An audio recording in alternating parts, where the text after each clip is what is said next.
அனைவருக்கும் வணக்கம். யோசித்ததில் பிடித்தது. திடீர்னு ஒரு யோசனை வந்துச்சுங்க. அது உங்ககிட்ட ஷேர் பண்ணலாம்னு தோணுச்சு. எப்பவுமே நம்ம ஒரு விஷயம் சொல்லுவோம் இல்லையா, வார்த்தையை கொட்டிடாத அள்ள முடியாது அப்படின்னு சொல்லிட்டு.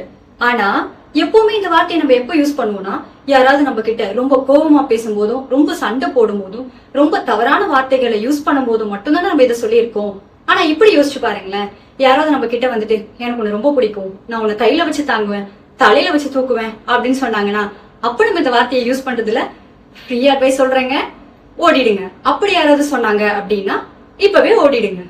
ஆக்சுவலா இப்ப யாராவது நம்ம கிட்ட வந்துட்டு எனக்கு உன்னை ரொம்ப பிடிக்கும் அப்படின்னு சொல்லிட்டு மறுநாள் வந்துட்டு இல்ல நான் அப்ப சொன்னது எல்லாமே வந்துட்டு ஃபேட் அவுட் ஆயிடுச்சு, அதெல்லாம் சும்மா அப்படின்னு சொன்னா அதை நம்மளால தாங்கிக்க முடியுமா? ஆக்சுவலா கோவத்துல திட்டுறதை விட இந்த மாதிரி பாசமா பேசிட்டு ஃபேட் அவுட் ஆகுறது தாங்க ரொம்ப மனசுக்கு கஷ்டமா இருக்கும். இனிமே கோவத்துல மட்டும் அதை சொல்லாதீங்க. யாராவது நம்ம கிட்ட பாசமா பேசினா கூட வார்த்தையை கொட்டிடாத அள்ள முடியாது அப்படின்னு சொல்லுங்க. எனக்கு இந்த பொறி இப்பதான் தட்டுச்சு, உங்களுக்கும் இந்த பொறி தட்டுச்சு அப்படின்னு சொன்னா கமெண்ட் பாக்ஸ்ல கமெண்ட் பண்ணுங்க. நன்றி.